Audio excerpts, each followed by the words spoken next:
Hello, everybody. It's the season of giving, and we're telling you how you can help a family in need. And whooping cough is officially in Mobile. Signs you should look out for, plus a shooting in Gulf Shores linked to the FBI. What we know at this hour. We've got those stories and more coming up. It's time for News 5 Now. This is News 5 Now, streaming live to your neighborhood and around the world.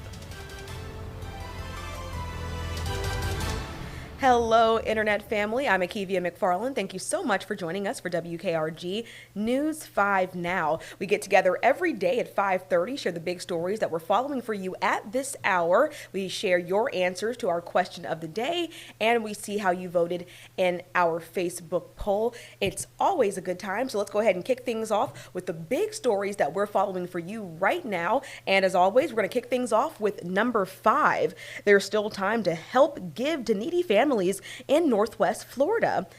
The crew of Lafitte is once again packing the pirate ship for families in Escambia and Santa Rosa counties. The annual donation drive is being held at Pensacola Harley-Davidson and Joe Patty's Seafood until 7 o'clock tonight.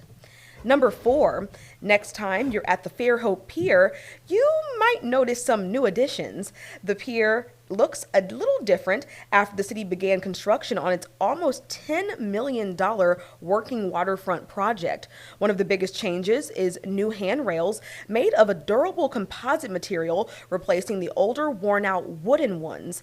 There are also 10 new ADA accessible fishing stations along the pier. There aren't any benches yet, though, but don't worry, they're set to arrive and get installed in January. City officials say the project is still on track to be completed by July of 2025. Number 3, officials with the Mobile County Health Department have confirmed a case of whooping cough in the county. Whooping cough is a respiratory illness that may begin like a common cold, but includes coughing that can last for weeks or in some cases months. Officials say the latest case is the 4th this year. Number 2, the Mobile Police Department arrested 25 people on drug charges as part of Operation Cleaning Up the Campgrounds.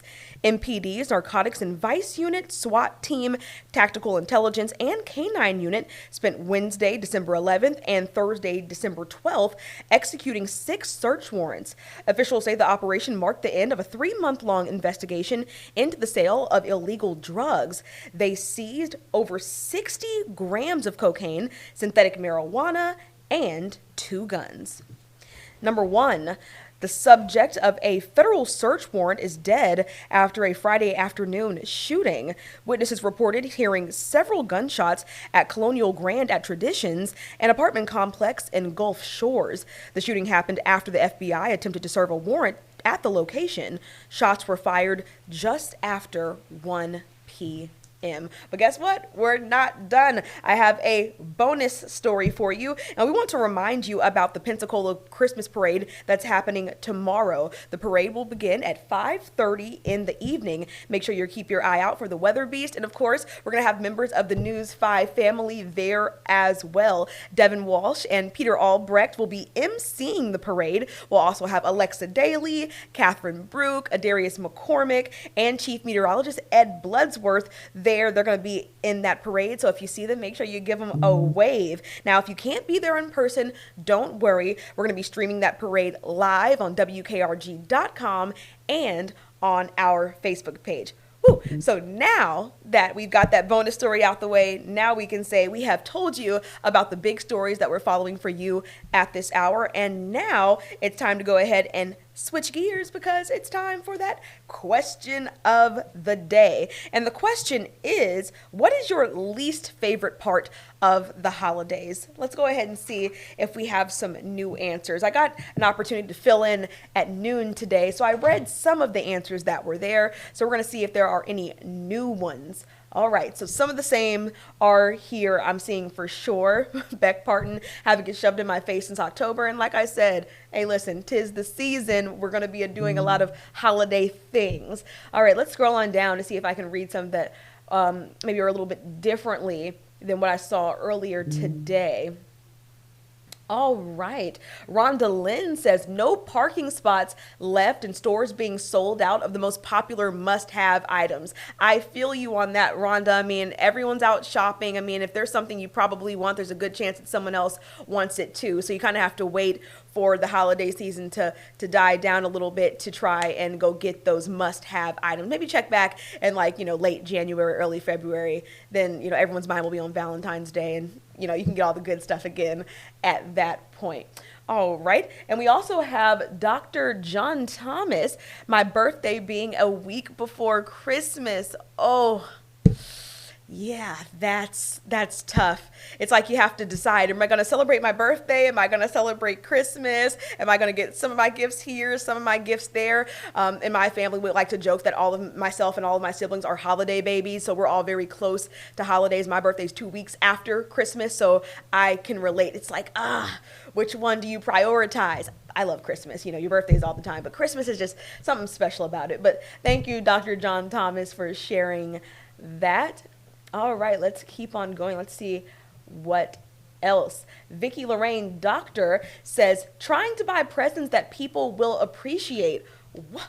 That is so true. I mean, is it just me or is gift buying just hard? Like every year, it seems like gift buying for people gets hard because you've already bought certain things, or you don't know what they like anymore, or they've outgrown things, or they're into new things. It's just, it gets tough. And even for myself, when people ask, Akivia, what do you want for Christmas? I'm like, I don't know. Don't ask me. I don't know. I'm just, I don't know. It's just really, really hard. So I went off on a little tangent there, but I feel you on that. I really do, Vicki. I really feel you on that.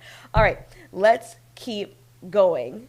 Deanna Mills Burns says all of it. I like regular old days when everyone's not making a fuss about stuff, just the regular, regular old regular. I'm with you on that. That's just fine, Deanna.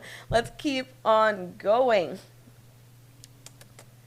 Linda Henderson. You said a word there. Taking everything down and putting it away. If you are one of those people who likes to get decked out in decorations, lights all over the house, you got the inflatables, you've got your props and everything all over the place. Putting all of that stuff up is a task, but at least it's super rewarding because you see all of it up and it's beautiful and it's super rewarding.